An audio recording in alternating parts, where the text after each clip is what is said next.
Okay, I think we can go ahead and get started. So I'm going to start with introductions. My name is Sam Haas. I work at a communications consulting firm called GBSM based here in Denver, and I will be helping to facilitate the meeting tonight. It's great to see so many faces. Thank you everybody for joining. I'm going to start with introductions by any council members who are present tonight.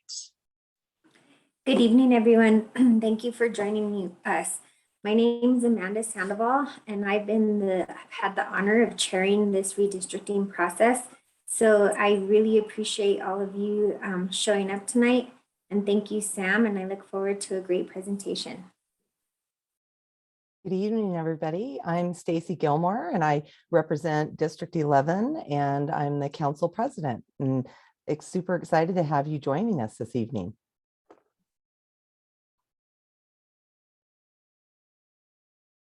I think I'm next. I'm Kendra Black. I represent District 4 in Southeast Denver. Thank you, everyone, for joining us. I don't know if everybody's already done introductions, but I'm Deborah Ortega, one of the at-large members on City Council. Hola, buenas tardes. Good afternoon. I'm Robin Kinich, and I'm an at-large member as well, which means I represent the entire city. Welcome. Good evening, everybody. I'm Candy Sedavaca, and I represent Denver's District 9. Good evening, everyone. Amanda Sawyer. I represent East Central Denver, District 5. Thanks for being here. Good evening, everyone. This is Chris Hines. I'm in Denver City Council's District 10, or Denver's Perfect 10, which is in Central Denver. All right, not sure if everyone's gone, but Chris Herndon, Denver City Council District 8, then the co-chair of the redistricting committee. Thank you all so much for being here. Awesome. Anybody that I missed? Okay, perfect. So we also have a few subject matter experts here. So Emily Lapel, who is a City Council Legislative Policy analyst, is here to help answer some technical questions. And I believe, do we have the GIS folks here, Doug or Molly, who can help as well with any GIS related questions? Yes, we do. Doug is here. Awesome. Yeah. Hi, Doug. Good to have you. Okay, so I'm going to start off. Tonight's meeting is being interpreted into Spanish. So Maria, would you please introduce yourself and let everybody know how to enable translation on their devices? Of course. Thank you, Sam. Good evening, everybody. My name is Maria Elisa Fuller, and I am part of the CLC, a very committed group of individuals whose mission is to create a pragmatic attitude towards diversity. We focus our efforts in creating spaces that are safe for all individuals while we rally for language justice. We're committed to creating spaces that allow individuals the right to communicate in what we call their heart language. By doing so, we are confident to envision real conversations whose outcomes can benefit all its participants. We will be using simultaneously interpretation to create this space tonight.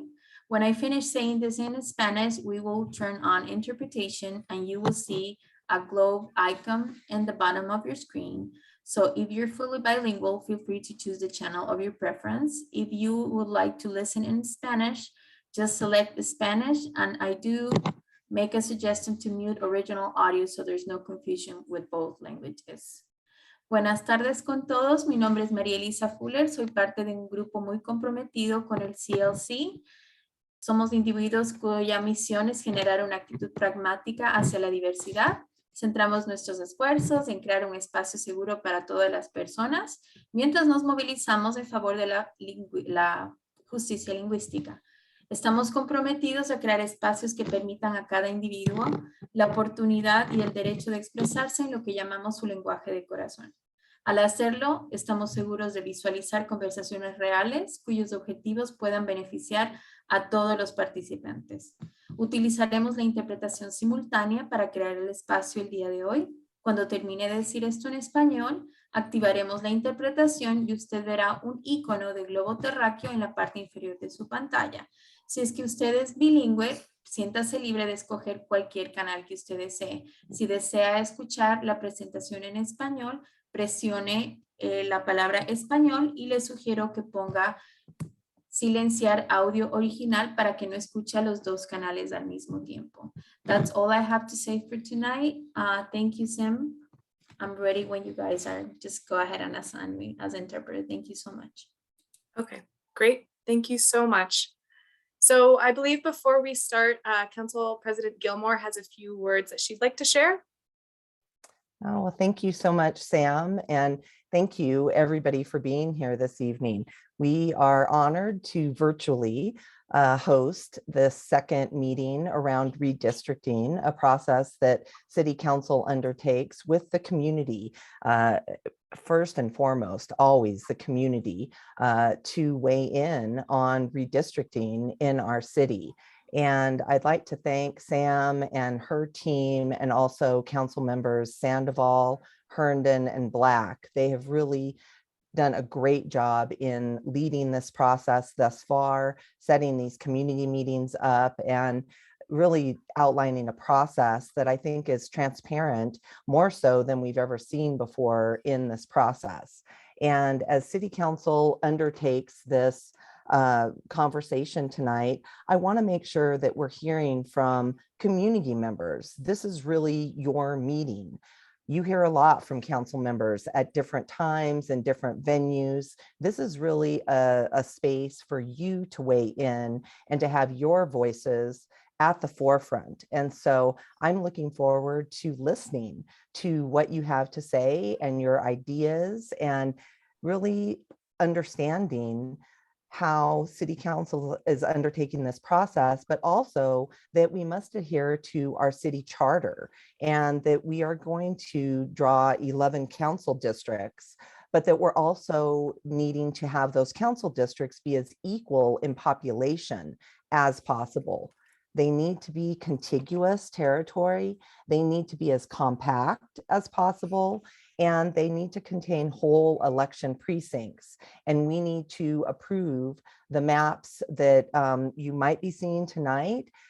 In March, when council deliberates, they might change a bit as well, based again on what you tell us in these meetings and during the process. And so again, I want to hear from you as the community members first and foremost, and hope that my colleagues will be good listeners tonight and answer questions as necessary, but then also continue that engagement with our constituents through this process. And so I know Sam and her team will talk more about what the additional requirements are for us to follow the law around redistricting.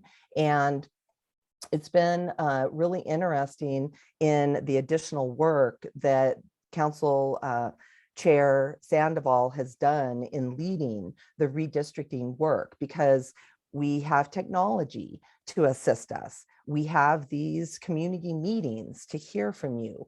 And we also dug in and heard what you had to say about communities of interest, which Montbello is a community of interest, since we're virtually hosting this meeting. And Montbello has been my home for over 25 years, and I've raised my 3 kids in the community as well. And it was difficult the last redistricting when Montbello was separated, but really in looking at that Montbello has 4 council members who are representatives of that neighborhood, with our 2 at-large members and then myself and Councilman Herndon sharing that responsibility in the Montbello community. And so I know that these are difficult conversations, because I'm in one of those communities and it affects my family, it affects our community, it affects your children, etc. And so I would just ask that we hear from you and you share that perspective,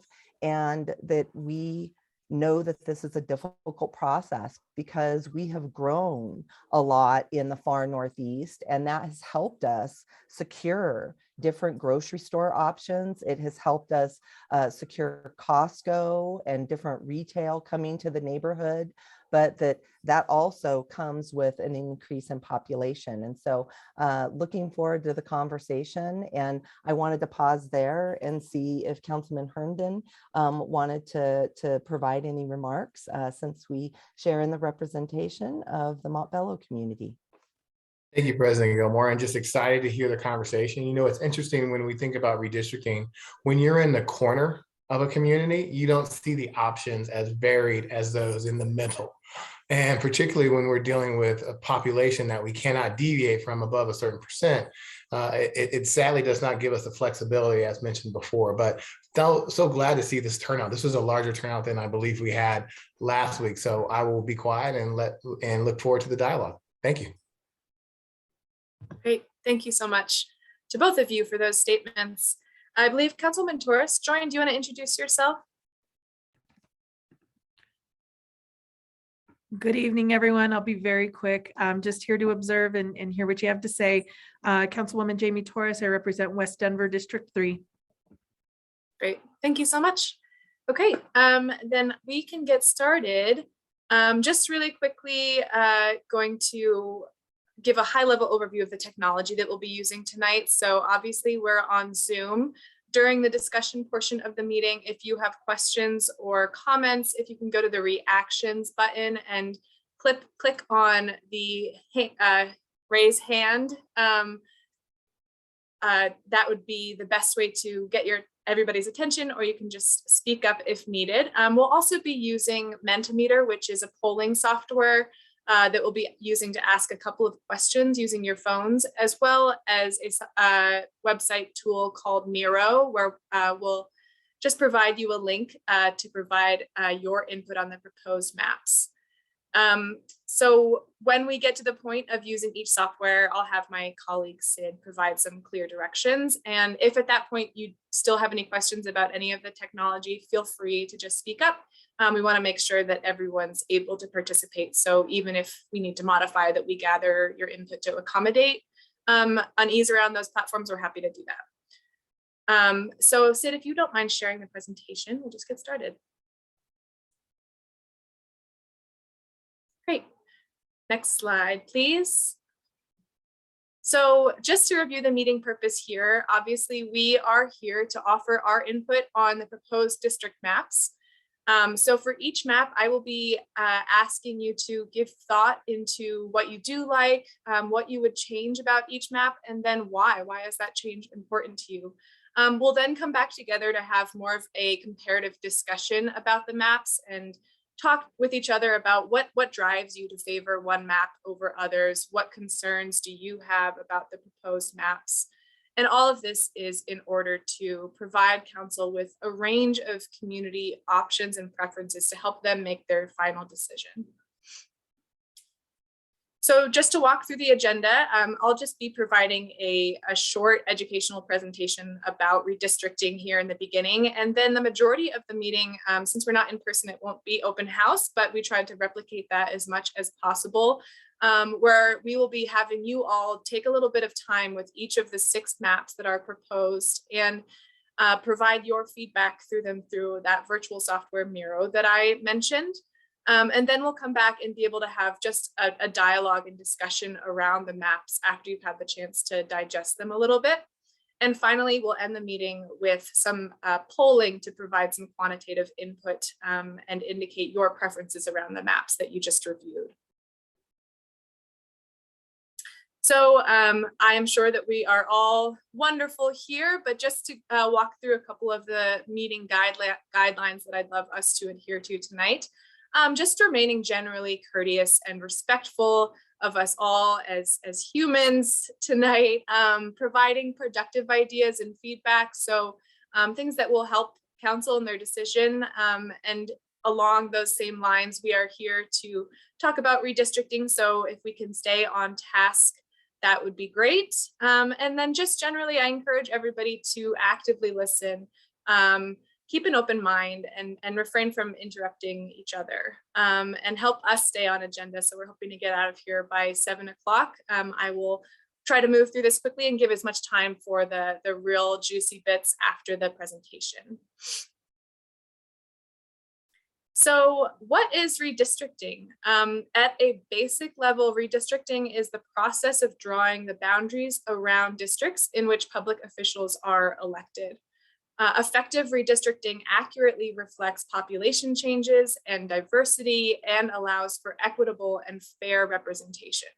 So every 10 years after the new US Census data is released, local governments must update their district boundaries to reflect those updated population numbers. For Denver, these new district maps will be in effect for the April 2023 election and will be applicable for the next 3 municipal cycles. So that's significant to note because this has not been the case before, where these boundaries will be in effect for 3 cycles. There are several rules that council and therefore we must follow in the redistricting process to the extent possible. So the first is that Denver must be divided into 11 districts, so no fewer or more than 11. Each district should have a relatively equal population. So the population for each district this time around is about 65,000 people. And that lines should be drawn to encourage geographic compactness rather than being dispersed. The districts must also be geographically contiguous, meaning that each council district should share a common border with the next.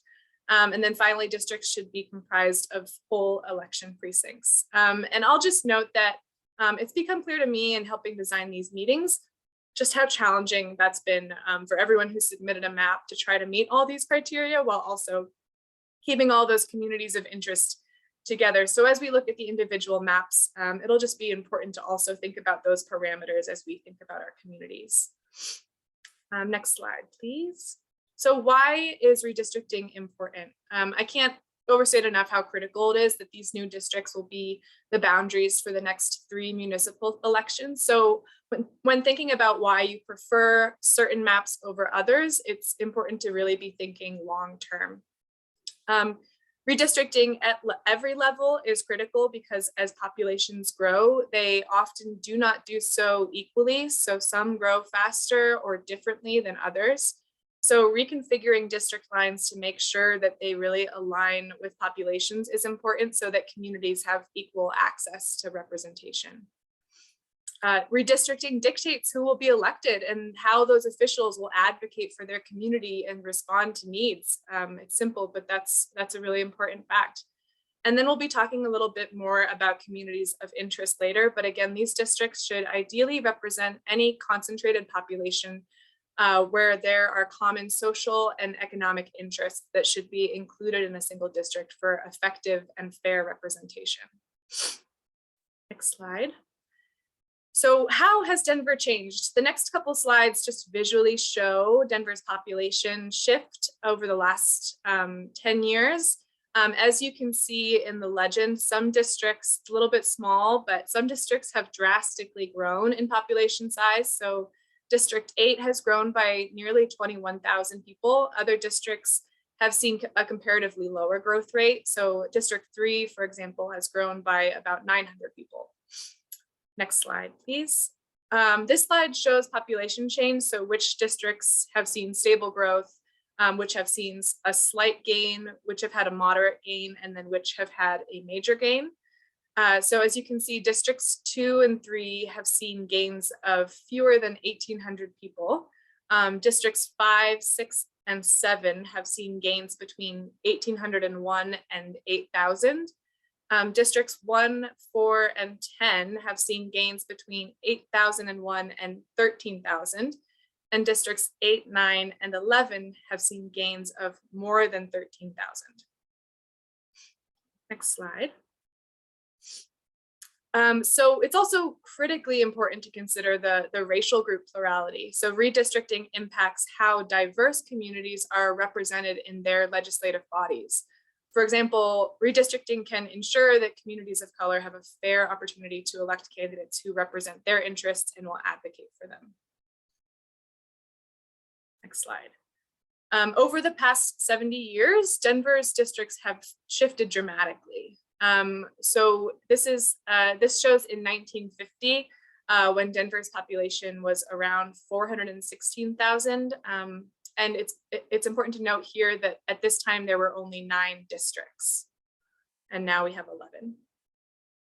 In 1960, the population grew, so the number of people in each council district also grew. In 1970, Denver added two districts to get to the 11 that we have now, as the population was continually growing. In 1980, the population actually decreased a bit, so the number of people in each council district also decreased. In 1990, the population decreased again by about 25,000 people. In 2000s, the population increased significantly, so the proportionate number of people in each district also increased. And then by 2010, the population was at 600,158. That brings us to today.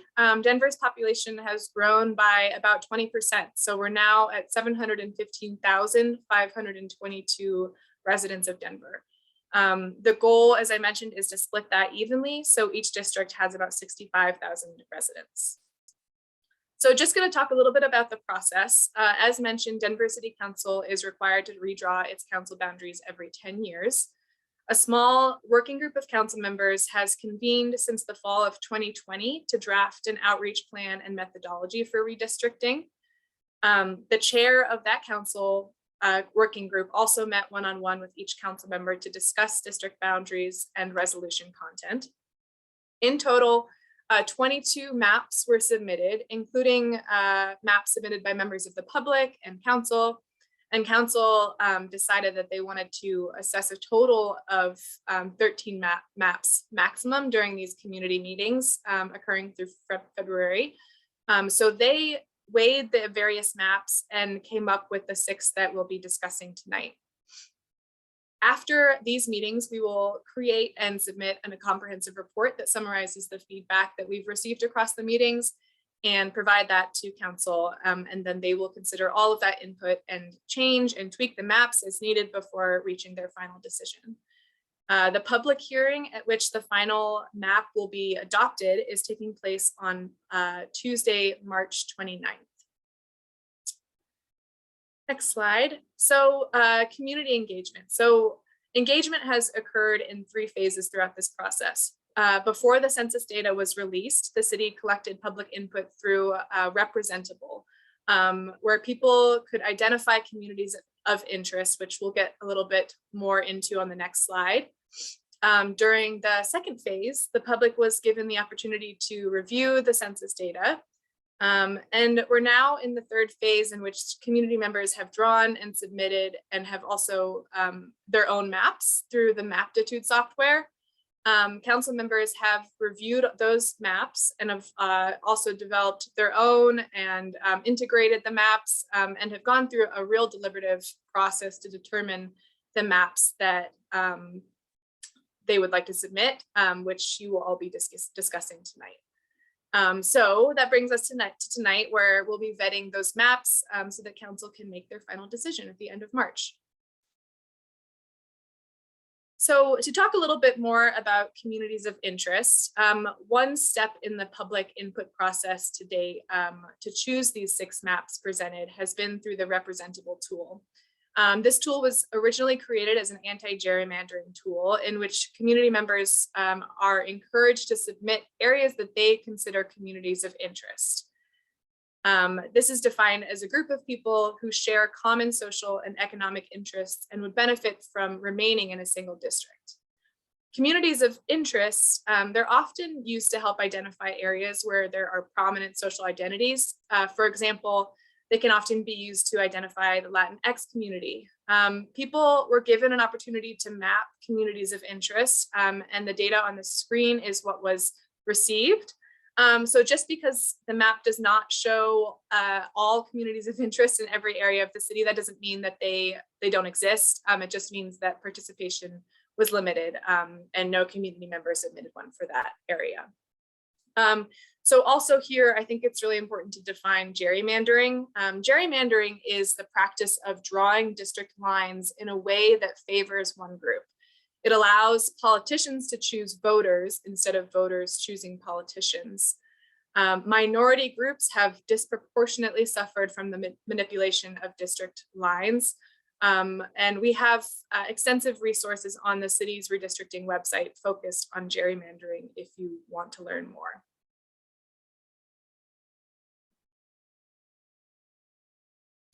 Okay, so and also just as a note, the Communities of Interest report has been added to the website, so you can view all the input there.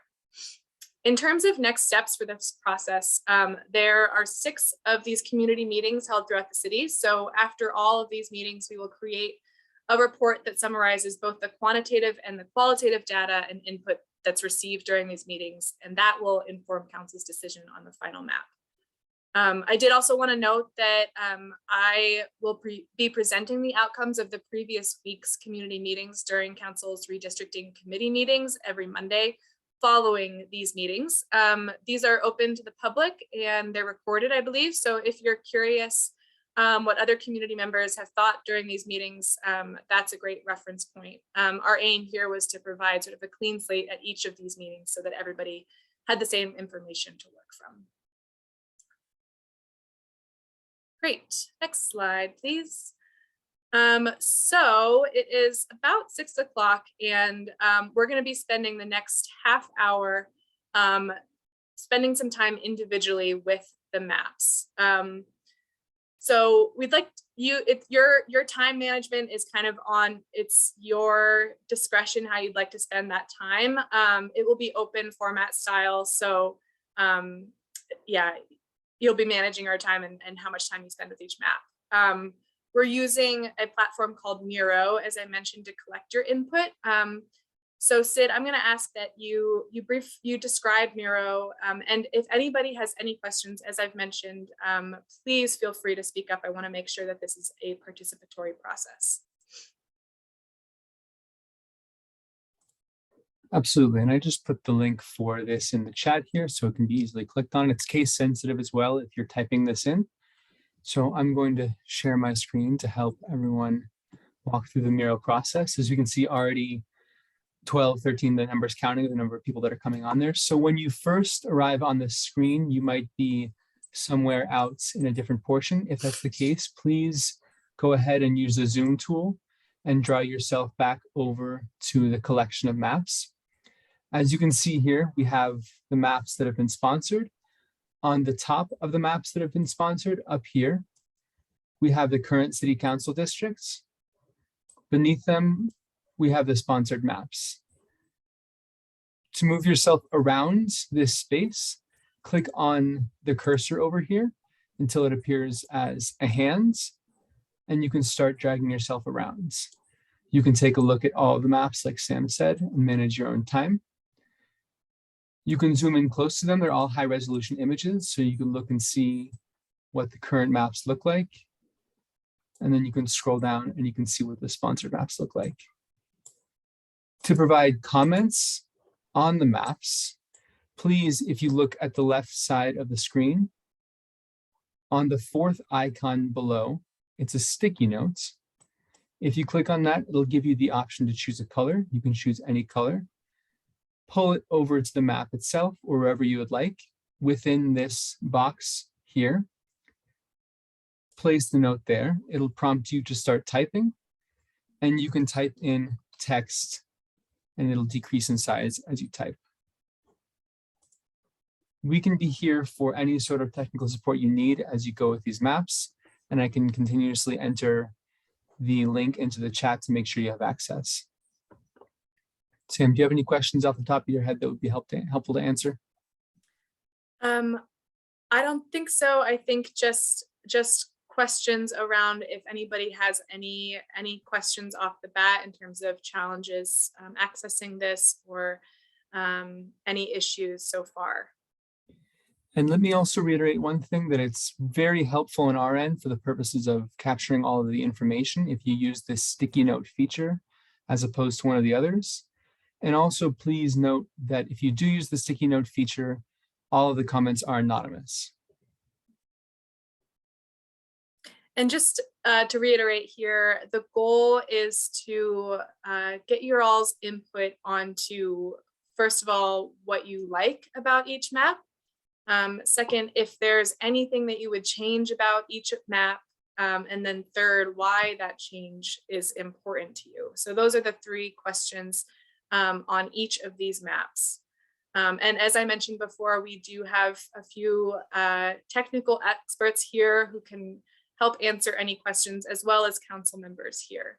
So Emily Lapel, I'm curious if you might be able to, as you did in the last meeting, run through each of these maps as people are getting situated. Yes, can you hear me? Oh, I see Yes. Lawrence Murray has a question. Oh, Lawrence, you have a question? Yes, I do. It's a more general question.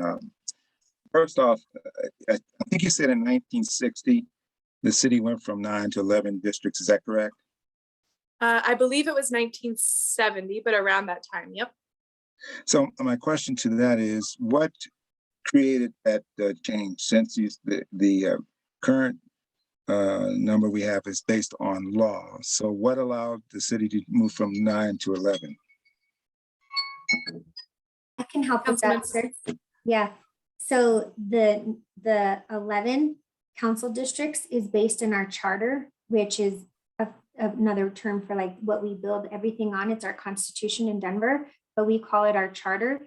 And so there was a vote of the people that went from asking Denver voters, should we include 2 more council districts? So it went to a whole entire vote of the people. The people of Denver spoke, added 2 more council districts, and then therefore now we have 11. Does that answer your question? It does, and it leads to, at least from my personal perspective, none of these maps are satisfying as far as I'm concerned, because they tear up my community. That is Montbello. It went through this process before, and now I thought once redistricting was coming up this time around, sadly, there's no change. I understand the way the rules are structured right now. There's nothing that could make us whole here. We're going to be a divided community between 2 different districts. And I don't think that serves us well at all. So I'm going to just sit back and listen to the rest of this meeting, but I don't see a resolution to that problem. And I think the community of Montbello, again, for another 10 years, we're going to be dissected. I think our concerns as a whole won't always be satisfied because of that. Okay. Thank you so much for that input. If there's an opportunity to take a look at these 6 maps and maybe provide any thoughts that you have around where there might be areas to tweak or change the maps in any way that would be helpful input for council, that would be wonderful if you have any substantive thoughts on these maps that are presented. But thank you so much for that. And Sam, if I can say one thing very quickly, if this is similar to last time, we left this software open for 24 hours. So if anyone's unable to or doesn't want to leave comments right now, Sam, can you speak to that if we'll be leaving this open as well? Yep. So I understand completely that I'm the same way. I need time to digest such complex information. So we will be leaving this link open and available for you to continue to add your thoughts to over the next 24 hours, and then we'll close it out. But that hopefully will allow you the time to really sit with the information and give some thought to the questions that we've posed here. And I believe we have 2 more people who have raised their hands. Doug, do you want to go first? Yeah, I just wanted to say, like Lawrence pointed out, there are some geographic constraints, the number of districts, the population, about 65,000 people per council district. And the fact of the way the neighborhoods are set up, the geography of Denver makes it impossible for some communities to be whole. It's just the way the geography and the numbers work out. And that's all I wanted to bring up. Thank you. Gail Bell, you have a question? Yeah, more a statement. I'm sorry. It took me like a half hour to get on here. Thankfully, Melissa finally got me on. I did send in a comment about the maps, and I had two concerns. One was the very high population of GVR, which is probably has been the fastest growing area over the past decade. And the fact that there will be a much greater population growth. There's so much construction going on. I think that I kind of favored maps E and F that have the lower population for GVR to allow for more growth. On the other hand, though, I'm very concerned about the Montbello neighborhood being split. And I think that is a very difficult decision to make. I don't like to see that neighborhood being split in different ways on all of these maps. So that is a concern of mine as well. Thank you. Thank you so much. And I think that all of that input is incredibly critical. So I'm just going to encourage you, if possible, to provide any of those comments on your preferences, which ones you liked and what your concerns are on these maps, if possible, as that will sort of be the data that will be presented moving forward. Or if you're not comfortable, again, if you email redistricting2022@denvergov.org what your comment is, then we'll make sure to capture it there. And Sam, I saw one question about the technology quickly, so if I can go over it just one more time in case anyone still has questions. And Astrid, I see your hand is up too, but once again, for anyone that still has questions about accessing the technology, I entered the link into the chat. If you click on that link, it should pull you up to a screen that looks similar to the one that you're looking at here on Zoom. It may pull you over to somewhere further away from these sets of maps.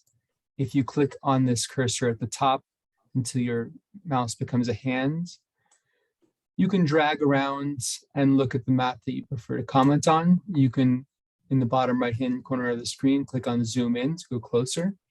And then to leave a comment, if you look on the left side of your screen and you go down 4 icons to this one that looks like a sticky note, you can click on that and then place a sticky note anywhere you would like to begin writing your comments. Awesome. Anybody have any other questions about the software before we go back to some hands that are raised?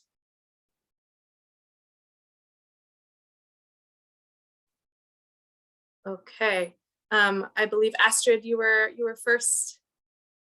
Yes, thank you. I actually wasn't aware that we were able to submit comments, but since we're already here, I do want to bring attention to all of the maps except for District Map A, because it is talking about tearing apart communities. It is making a minority majority community, District 9, into a white majority community. And I hope that we can come together today to rethink that, because I do not want to stack power against historically marginalized voters. Thank you. And that's incredibly important. If you write that comment into the software Miro, if you're able to put a post-it there, providing those thoughts, that would be awesome. Thank you, Astrid. Anita, you had your hand raised, and then I'd love for Emily, we'll get through David, and then I'd love for Emily to just talk through each of these maps and who submitted each one. Anita? Hi, my name is Anita Von Rillos, a lifelong resident of Athmar Park. Many years, District 7, District 3 was split in Athmar Park. And I feel like a lot of times, you know, when we continue to do these maps, there's a lack of really localization of meeting people where they're at. And I seen, you know, this is for the whole entire city. And I'm like, you know, where's the translation? Where's actually meeting people? Are you guys going to nonprofits that actually work with communities that have been marginalized to talk about the redistricting? I'm able and understand how to use technology, but there's a lot of people in Southwest Denver that does not. And there's also that language barrier of like understanding what this means. And it's very critical because a lot of times our communities are being gentrified and people are being displaced. And not only that, we're not getting equitable representation on council. So Anita, I can answer that. That's great feedback. Thank you for such thoughtful feedback. We wanted to have these in person, but unfortunately due to COVID, we were not able to meet in person. So this meeting was specifically going to be at Montbello High School, but it turned virtual. So there's 4 more meetings. The nearest one, I can't remember exactly where you live, but I can put the link to them in the chat, and we'll have translation services, and we'll have the slide deck printed in English and in Spanish so that we can have a conversation. And if someone had a question about what do certain things mean, they can walk up to a council member or someone else where they are having those discussions. So the first in public meeting is this Saturday at Cook Park at 12:30. The next in-person meeting is next Wednesday at Lake Middle School at 5:30. I was trying to get my hand raised because I wanted to ask a question. I haven't been able to work this technology. Okay, I'll call right on you in just a second, Anne. And then we have 2 more after that. So please ask your neighbors to go to those meetings, and we have translation services so that we can get as much representation as possible. Great. Just following up on that. I know there's like limitations on, how many people you can have in a room, especially like if you're having them at schools, there's also limitations. What about being able to send out the surveys to communities, organizations that are nonprofits that do work with marginalized communities? If you want to contact Redistricting 2022 at denvergov.org and offer that suggestion, we might be able to give you the tools to do that. Awesome. Really quick, before Anne, I turn to you. I believe, David, you had your hand up as well. Yes, thank you.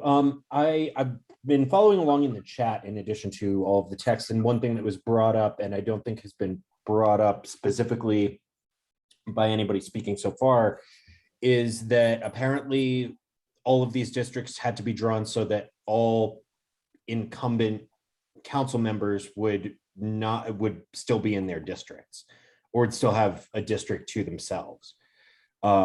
And so if we've got 2 council members who are not, neither of whom is at large from the same neighborhood, that would inherently mean that some neighborhood has to be split in half. And I was wondering if there's any way we can, I don't know, do away with that, because that doesn't seem very equitable to the city. That seems only to take into account the needs of like 11 people in a city of 716,000 people. Yeah, so I can answer that, David, as the chair. I interviewed all my colleagues 10 years ago. It was part of the resolution that City Council adopted to do your best to the extent possible, not to put 2 current council members in the same district. And it was 10-3. So 10 council members preferred to add that to this resolution, and 3 did not. And then it got added to the resolution, and the resolution got passed unanimously. The question has been raised, can we redo the resolution? And our city attorney has given the opinion that at this time we cannot redo the resolution. It was passed in the fall. And if you need, I can look up that resolution and send it to you. And then I think Anne, Anne, are you able to unmute yourself, Anne? Yes, can you hear me? Yep, we can hear you. Okay, my question is, I'm not particularly liking the maps as I see them myself. I live in Montbello, been here for 45 years. And my question is, everybody keeps referring back to the city charter. How can you change the city charter? It seems to me that the city charter is the problem with some of this. So how do you educate the residents and the communities and neighborhoods on how they can work together to change the city charter so that these boundaries are more equitable for everyone. And I noticed that city council, and I was in a meeting where they talked about adding a couple of seats, and then city council voted that down. I mean, you know, looking at the numbers and the redistricting, and also looking at the census data. We have the census data, but as you know, everybody did not get counted in that census. And my other part about this, my heartburn is these communities continue to grow, Montbello and Fort Northeast. When they're building, that's not counted into the equation as to the number of people. So your numbers are still not going to be equitable. You're going to have a number that says that, but as far as counting residents and their needs, that is still not being addressed. Ms. Ann, this is Councilman Herndon, and we're with you when it comes to the undercount. Most people agree because of the administration that was in place when the census was done, communities were not counted as accurately as possible. However, we are mandated to go by that number when it comes to drawing the district. So there's nothing we can do to get past that. You did mention the 2 districts, and we're happy to talk charter at another time. There was an effort by members of council to send to the voters to expand to 13 council districts. That measure did not pass. There wasn't enough support on council to send that to the voters. So there was a concern about the size, but that sadly did not happen. Now that could change again, but for the 2023 election, these will be the maps or a form of it that will be under consideration because there's not time to change that. But that effort was attempted, but not successful. Great. And I do want to just pause here in the discussion to note that for those who are able to use the Miro, we have about 15 minutes, a little bit less to provide input here during the meeting, but that we will, again, we'll leave it open for 24 hours. But after we have these half hour on this map, we'll be opening back up to discussion. So now is a great time to give a little bit of individual thought to the maps that are presented. And before we get to the other hands raised, Emily, I'm wondering, could you walk through each map and who submitted them and why? That might help to clarify some of these questions. Yes, happy to. I'm a little in the chat right now, so sorry about that. No worries. So you can find all the plan narratives on the dashboard, which is located on our redistricting website under the tile council sponsored maps, view proposed district maps dashboard.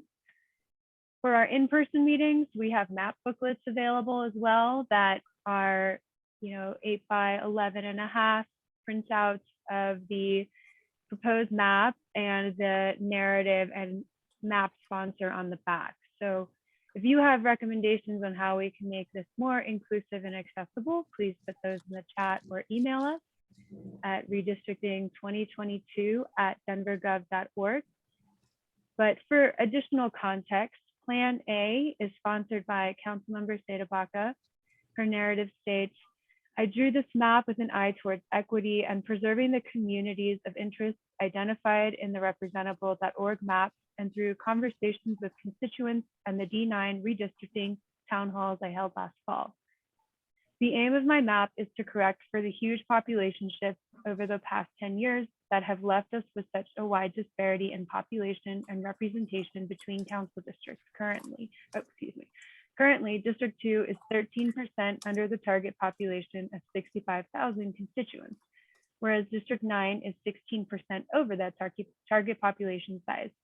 The spatial organization of such drastic shifts, population and growth have been consistently pushing northeast, makes it necessary for us to design districts in a way that doesn't isolate Southern Council districts, but rather stretches their edges inwards towards the city center to more evenly absorb that growth. These are the equity criteria I used in drawing the districts on my map.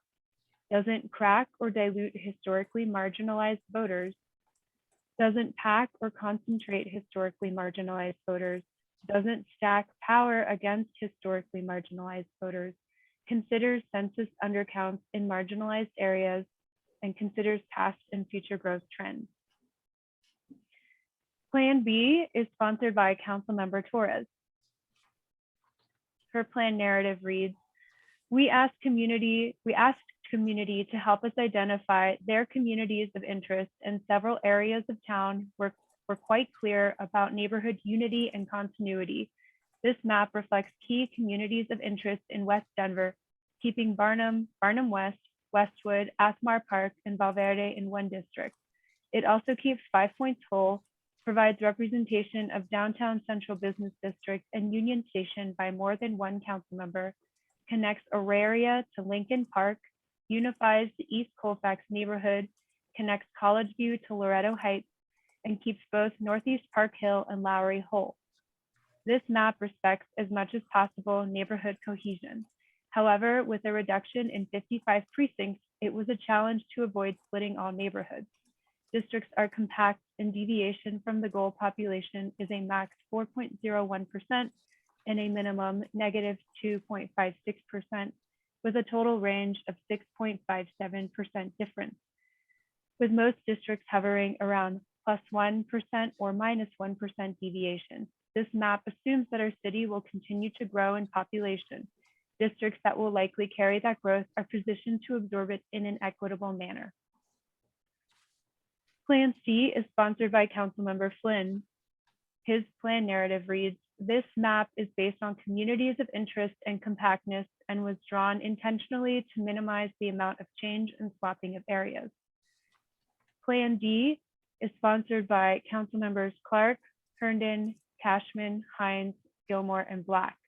Their plan narrative reads, the submitted map adheres to all of the rules put forth in our city charter and to the greatest extent possible to the additional criteria set forth in Council Resolution 21-1059. The largest district is 8.3% larger than the smallest, falling well within the 10% goal. Special attention was put towards preserving communities of interest, COI, based on the final report provided to Council using the 14 group COI areas and the 154 individual COIs that were submitted by members of the public. Additionally, this map puts forward a plan that also preserves the constituencies traditionally represented by each district to the greatest extent possible. This map reunites several statistical neighborhoods that have in the past been split while minimizing drawing district boundaries through neighborhood boundaries whenever possible. For the Neighborhood Planning Initiative, NPI, neighborhoods were analyzed and then grouped together after carefully considering the following elements: shared histories, issues and aspirations, built environment and natural features, planning need, character, context, development patterns, major destinations, and common infrastructure. This bill also makes several moves to put neighborhoods that are grouped in the NPI together in the same council district. The sponsors of this map believe that this map represents the best scenario for creating district maps that are compact, contiguous, and abide by the allowed standard deviation while giving a strong voice to each resident, neighborhood, and community of interest. Plan E is sponsored by Councilmember Sandoval. Her plan narrative reads, this map attempts to respect natural boundaries, honor communities of interest, and keep statistical neighborhoods intact to the extent possible. This map has a 6% deviation. Plan F is sponsored by Councilmember Sawyer. Her plan narrative reads, this is the map created by City Council District 5 office based upon the community feedback we have heard. I think I'm missing more of that. A moment. Emily, I'm happy to just talk it through if you don't have the. I have it. Great. Community leaders in that neighborhood feel that they would like to be represented by a single council member. They have also said that they feel strongly that their needs and interests, mostly around displacement and gentrification, align more with the residents of Montbello, and so they would like to become part of District 8. There was also a community of interest identified in Southern District 5, where we have a significant population of Orthodox Jewish residents that we tried to keep together based on public feedback. As a result of these stated communities of interest and public feedback requesting that neighborhoods be kept together instead of represented by 2 CMs wherever possible, Council District 5 needs to grow, most likely to the west and or north. Starting there, we adjusted boundaries of the other council districts based on population growth, keeping in mind the estimated locations of council members' homes. Great. And then Sid, would you mind zooming back to map A and B for those who might not be in the Miro software, just to see?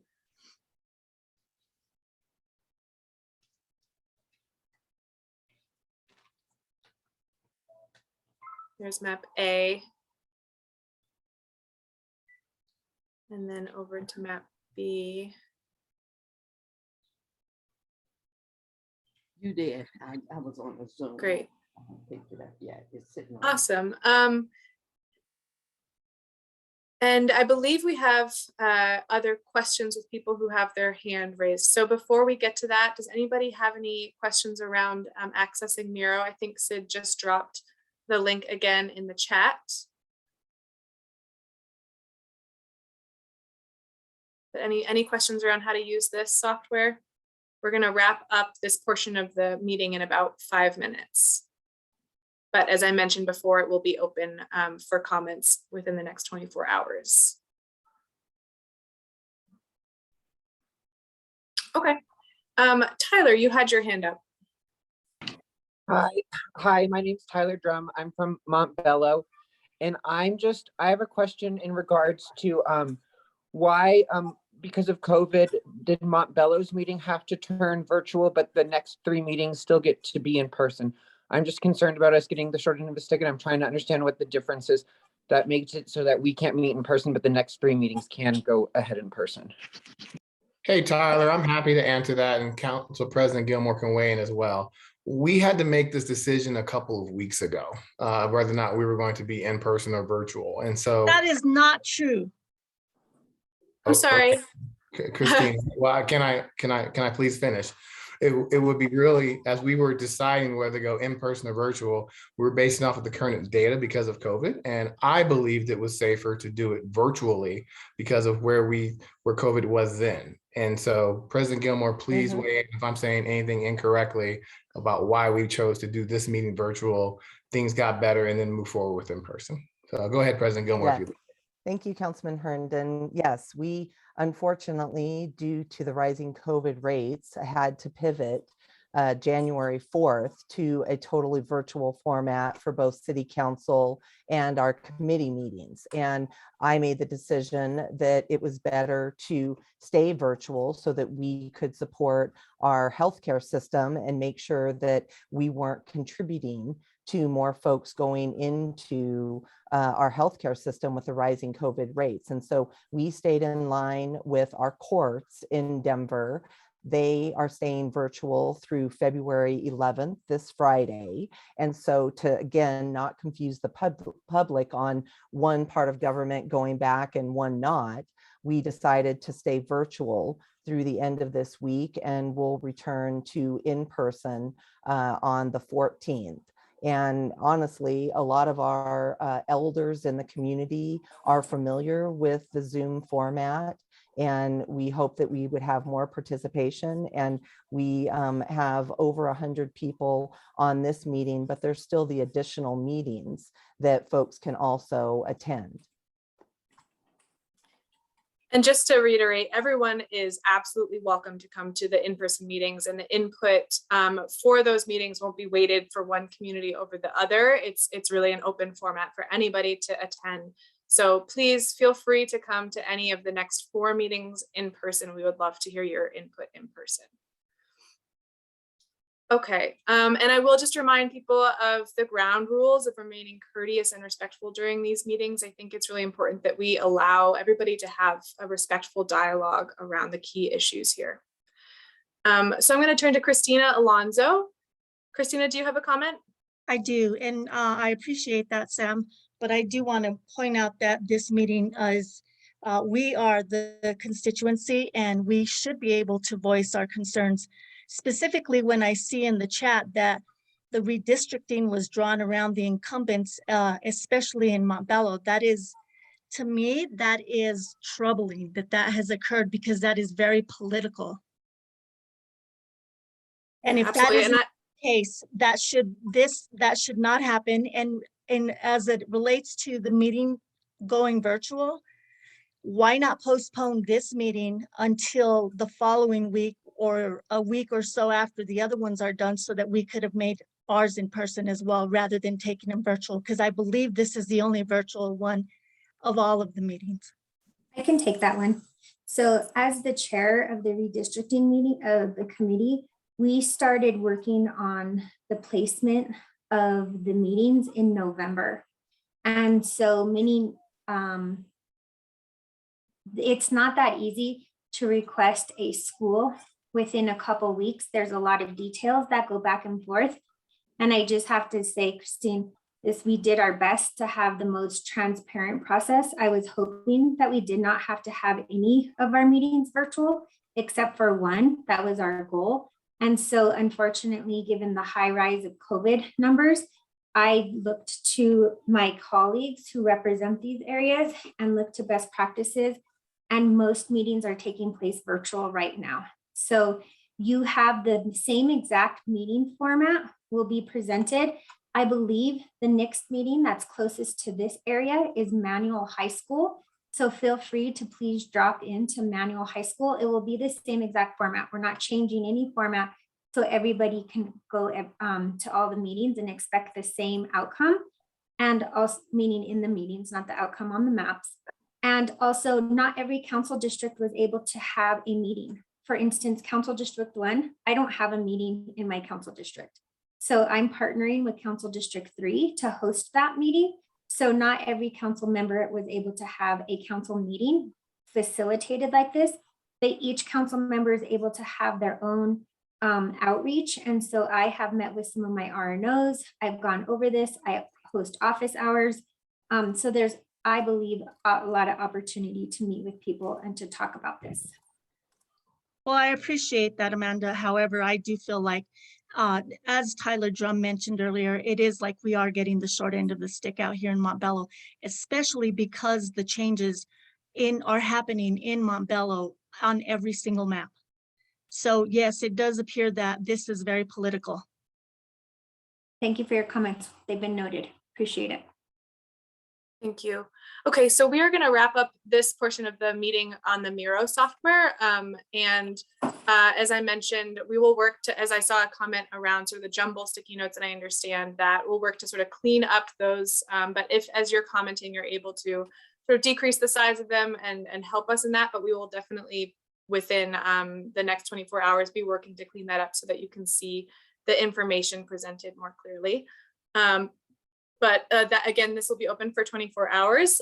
So Sid, if you don't mind changing the screen to the dialogue, and I know we've been having a bit of dialogue here during this portion of the meeting, but I wanted to just allow everybody to have a discussion here about what the absolute musts are for you when you're making decisions around district boundaries, and then what concerns you about your least favorite map of these 6, and then what factors drive your decision to favor one map over the other. So again here, absolutely, I think it's really critical that everybody has a chance to voice their thoughts, and I do just want to try to remain respectful and have an open dialogue here around all of these maps and the process, and which ones you prefer and why. So I would just like to open it up to that dialogue, and we'll spend about 10 minutes now having that discussion. So first up, I see Danielle, you have your hand up. Yeah, I was wondering, this doesn't affect the district that I'm in, but I was wondering if someone from either map A or map F could speak to the changes from District 9 turning from white minority to white majority, because I know the voting age population, I believe, was still white majority, even though the overall population is white minority. And I just wanted to know more about how that affects the community. Great. Do any of the, yeah, thank you. I'm happy to speak to, so in our map A, we were very intentional in listening to our constituents and preserving District 9 as a majority minority district. And so we maintained it that way and grouped with, or we pulled in other blocks that maintained majority minority representation because we felt that we were gerrymandered in the last redrawing. And ours is only one of 2 maps that preserves 6 majority white council districts. The rest of the maps being proposed tonight are encouraging 7 majority white city council districts. We think it's important because in gerrymandering, the whole point is to get representation for historically marginalized groups, and reducing or losing a majority minority seat is very problematic. Thank Thanks, you, Councilwoman Councilwoman Sitibaka. And with that, since the voting age constituents are still going to be white majority, is the thought more that the overall population will continue getting older, and therefore, as we have the 10 years moving forward, hopefully it will stay majority minority? Yes, and we don't believe that there is an accurate count because we represent historically marginalized communities. We have undercounts on our census and undercounts on our active voter populations. So we were accounting for that as well. Thank you, Councilwoman. Any other council members want to speak to that question?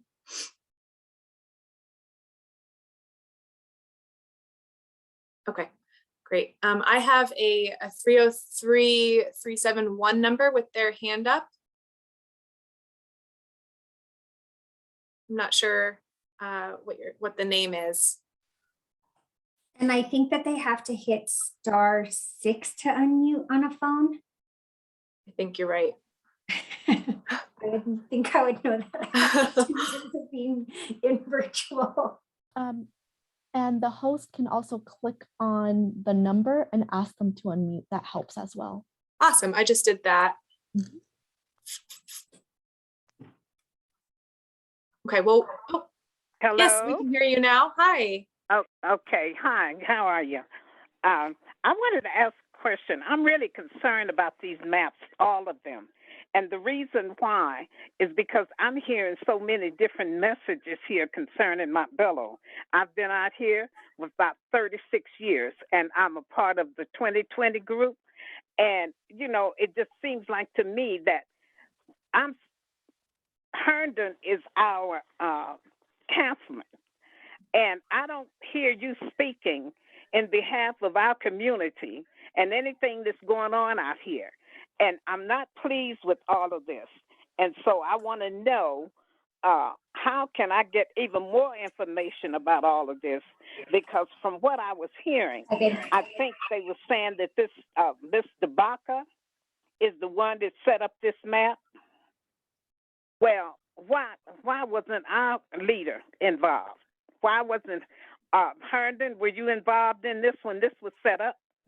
And all these other ones that's got us in here, and we're smaller in some groups and a little larger in the other groups. I don't understand all of this. And I need some answers, because I know that there's a lot of things that's been going on. Gerrymandering is one. And I'm not stupid when it comes to certain things, and we're not going to be put in the background because they think that they can get away with this. So I need your help, Mr. Herndon, because you are our councilman, okay? Absolutely. Listen, I'm at the Ari Taylor building. I'm happy to do a phone call or a meeting. Obviously, I don't want to take the time up now because this is for the larger group, but we're not going to make a decision on a map until the end of March. Please call my office. We'll set up a meeting, walk you through the various maps, and I'll explain why, because there's a reason every map has Montbello split. And sadly, there's misinformation in the chat. There's no way that Green Valley Ranch, Parkfield, and Montbello could have been whole. Just numerically, it couldn't be done. And it's sad people are writing that in the chat because that's just not true. But I'm happy to walk through any of that. Please call my office. We'll set up a meeting. I look forward to it. Thank you very much. Appreciate it. And I'd like to talk about one other thing that has happened in this process that hasn't been discussed. 10 years ago, we had the clerk and recorder so the clerk and recorder does a re-precincting. Our precincts are where we vote. They're boxed that we vote in. This time around, the clerk and recorder in December re-precinct and got removed 51 precincts. So we are left with bigger precincts. So for instance, I'll say I statements. My precinct in Northwest Denver was very compact. My precinct now is twice the size it used to be. And one of the charter requirements is we have to use the precinct blocks and the precinct boundaries as the building blocks to this discussion. So as we were talking, as Doug, who was our map person, our IT, was saying how challenging this has been, I think all of us who worked on maps, the public and council members, had a hard time meeting the criteria with 51 less precincts. So that was part of the what happened, and that process happened very quickly, and it happened 1 week of public comment. So it was at the end of December, public comment opened, and then it closed for only 1 week. So unfortunately, that did have somehow play into this situation, because when we were looking at this software in December, we had 51 more precincts to build upon to keep communities of interest and neighborhoods whole. And now we have 51 less. So now we only have 300 precincts to work with instead of 351. Thank you, Councilman Sandoval.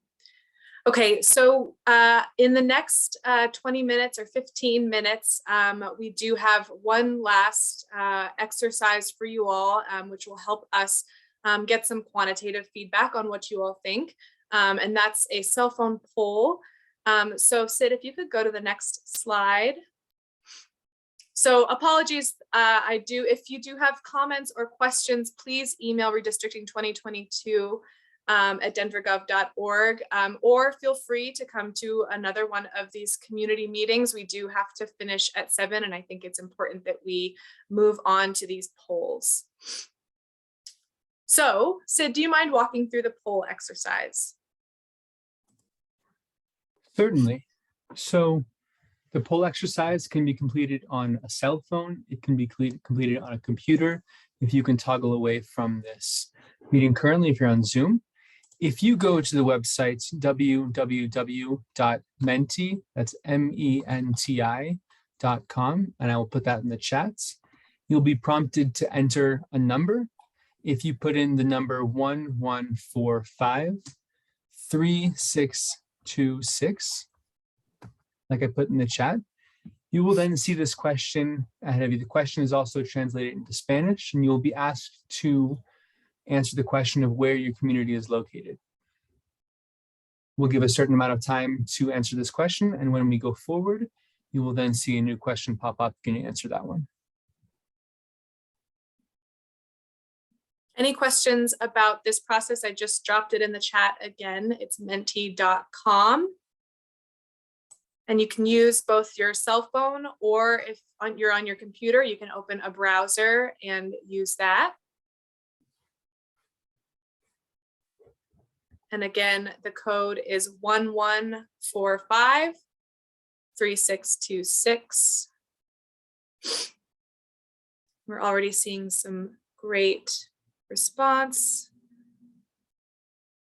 So far, 27, 29 people, 30, 36 have responded. Does anybody have any questions or issues about accessing the software? And to the question or to the comment that just popped up in the chat, you won't see the next slide until we go forward. We'll wait until all the results come in here, and then we can click forward and you'll see it on your phone. Yep. And additionally, I will just verbally say that if you are having any access issues, it's still important that we gather your input. So as these questions come up, if you could write down your answer, and then you can email those to redistricting2022@denvergov.org. So if you are calling in, the question here on the screen is, where is your community located? And that can be defined by streets, a key landmark, a neighborhood, etc. So Are we actually taking this while you're showing it, or should I be in a different browser on, my internet to do this? You should open a different browser, and Okay. the link that Okay, got it. Thank you. Yep, no problem. Thank you. And I'll just mention again that if you are currently in it and you've answered this question, it will just wait until we prompt the next slide for you to answer. So this is still the first question. So as we move to the next slide, you'll then be asked the next question. So we now have 74, 75. I'm going to give it about 30 more seconds.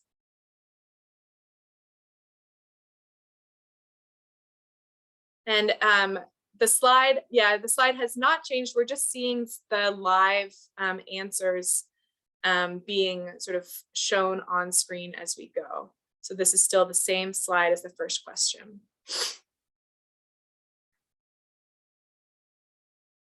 Okay, we are at 78.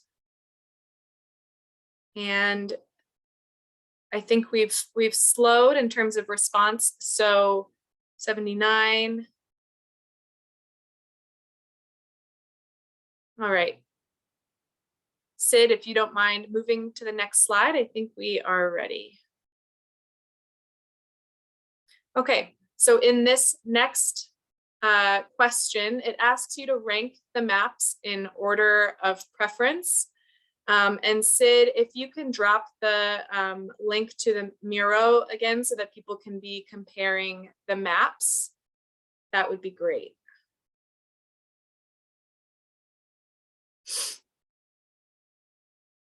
And as I mentioned, if this polling software is not accessible for you, please do write down your answers and submit them via email or call with your answers, and we will make sure to capture your input that way.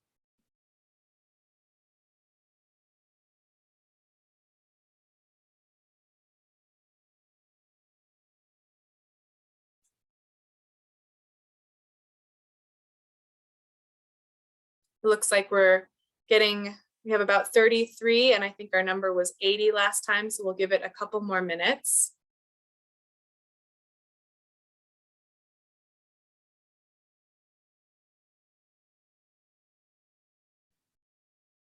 For future, if we knew what some of these questions were ahead of time, then we'd be thinking about those answers as we're looking at those maps, right? Like the top one versus the second or third. Anyway, sure. Just something for future. Yeah, no, that's good. That's good to know. I can definitely preface this. I think for the individual feedback, we're just getting ideas around what people like and don't like, and then this is more quantitative. But I agree. I'm happy to give a little bit of preface around these questions beforehand. Thank you for that input.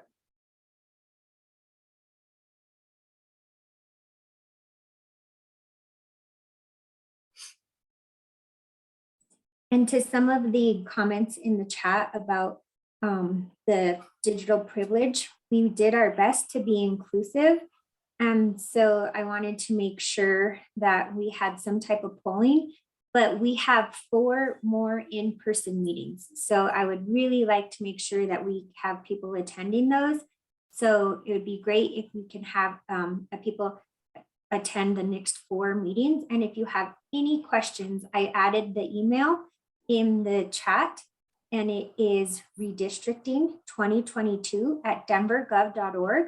And we also have a newsletter every Friday that comes out with the locations on the meetings and how to participate. So you can also add that email. Thank you. Hey, Amanda,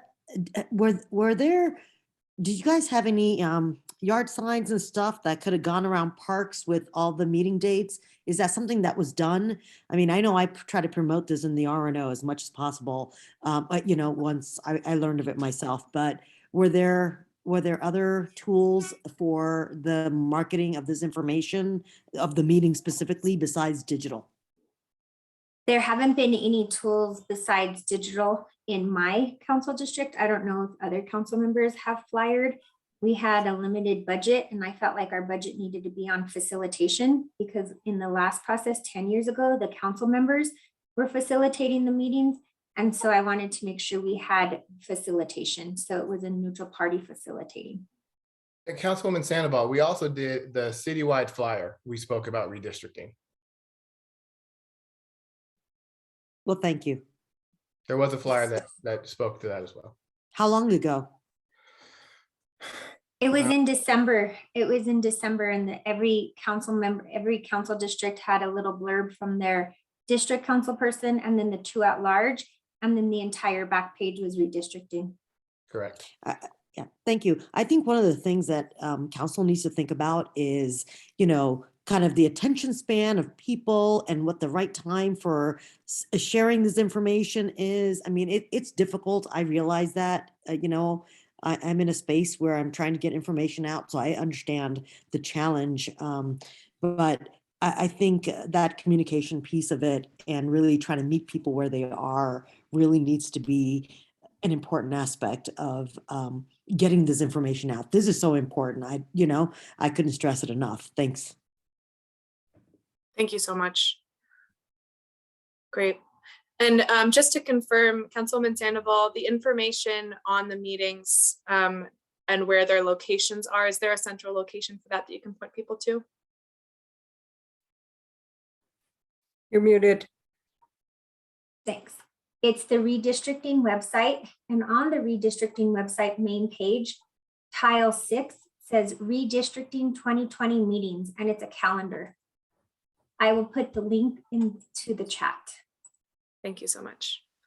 Okay, great. So we have a couple more questions and then we'll be finished up. So it looks like we've reached about the same amount of people as the last question. So if you could go to the next question, Sid. Great. So this question is, what is important to you in considering district boundaries? And it's a multiple choice question. There's an other option as well. But the first is not separating my neighborhood. The second is not separating school boundaries. The third is connections to current council representatives. The fourth is maintaining community diversity. The fifth is creating and maintaining clear defined borders such as interstates and rivers, and then an other as well. I'm going to say again that these questions are difficult to answer on the fly right now without knowing that we should have been thinking about that ahead of time, because I kind of focused on like the sticky notes, but not really ordering stuff. So I feel unprepared to actually order stuff. So I'm glad it's open for 24 hours, but I think it'd be helpful if folks knew what they should be prepared for. Sure. And just to clarify, the Miro software is open for 24 hours. These polls are real time. So they close when we hit the next slide. But again, I absolutely appreciate the need to reflect and take a little bit of time to consider answers. So if you want to do so, please think about what you would want to submit and write down your answers on your own time and submit that to the redistricting email, and I'll make sure to include that in the final data. So do you have registrations for all the folks on Zoom? Are you able to send all these questions to all the registrants and the ability to provide that information given a little bit more time to digest? And can you do that? Yeah, that's a good question. Emily, do we have contact information for people? Hi there. Well, yeah, we have Zoom contact registration would information. allow that. Yeah, I have everyone's contact info, at least the emails they registered for this event for, and happy to follow directives of the working group on this. I do know I get quite a few emails from people asking me not to send them more emails, but I'm happy to do whatever is the will of the body here. I'm just going to go out on a limb and say folks who showed up for this call, the 100 people, 110 people, 9 people, probably care. Sure. Yeah, so I think, I mean, what we can do, Emily, is I can work with you to just have the text for these questions. And if people were not able to participate on the poll, if you send an email with these questions and they provide their responses, that's more of a manual way to go about doing this, if council members are okay with that approach. Isn't this the same as collecting information, you know, like if we were to email it to you separately? Yeah. Right? Yeah, Okay, no, I think thank it's you. just a matter of just emailing everybody. But I think, yeah, if people are open to that, then we can do that. I can also add people who registered for this meeting to our newsletter subscription list as well. If people in the chat, enough people agree with that. Again, I don't want to be presumptuous but I agree with you, Trupti, about your comment. If people are here, they're passionate. So awesome. I'm wondering if when we get to the next set of presentations, you cannot layer the streets. It's impossible for folks to really understand, particularly the neighborhoods that are being dissected, vivisected, if you will. I think it's very important. The other thing I will say, and this calls out to each one of the council members, we managed to send a notice to every property from the assessor to get information out. I don't understand why it cannot be sent for the other meetings that remain, to send a message, a letter, a postcard, something to everyone. This is going to impact people and their property for the next 10 years. It should have been better publicized. Great. Thank you for that input. Really appreciate that. Okay, so finally, I think that we have one last question and then we are going to wrap up for the night. Or that might have been the last question. I think that's the last question. I think that's the last question too. Thank you. No, that's not the last question. Okay, sorry, sir, go ahead. No, I just want to make a statement, basically. There's an elephant in the room, and I don't think it's been addressed during this meeting. No one seems to be really satisfied with those maps. That's the bottom line. But I would strongly suggest that we think about how we can change this system to address the elephant in the room. Now, I know I'm kind of thinking 10 years from now, that's when we'll be able to change it. And that's absurd, but at least there should be a discussion, a roadmap on how to change the guidelines and rules so that people can make decisions and not be told the charter says you can't do this, the council says you can't do that. We live in this city, we're the citizens of the city, we should be able to decide what we can or can't do. I believe this issue should be placed on a ballot and let the people decide. Thank you very much. Thank you. Great. Thank you, everybody. I just want to commend everybody for taking the time to participate. Again, as you all are making it very clear, this is a really important process and we're doing our best to make as a participatory a process as possible. If there's any feedback, please email the redistricting email and we will work to integrate all of this input into the final comprehensive report that is provided to council for their decision making. And I just wanted to say that I'm very appreciative of all of this passion and the ideas that you all are bringing to the table. So thank you all so much. And any last thoughts from any council members before we wrap up? I would just like to say thank you for everyone being here. And I would also like to say that as much mailing and information, that's great, but the best way to create ground swell is to talk to people. And so my call to action is to ask 5 of you to tell your neighbors about this process and to get involved. I think that's how change occurs, is by talking to people, not always being able to have to Zoom. So please tell 5 of your friends, and then 5 of your friends will tell 5 of their friends, and 5 of their friends will tell 5 of their friends. Thank you all, and I look forward to seeing some of you and some of your friends on Saturday and a whole other group of people next Wednesday for the last 4 public meetings. Great. Thank you all so much. I hope you all have a good rest of your night.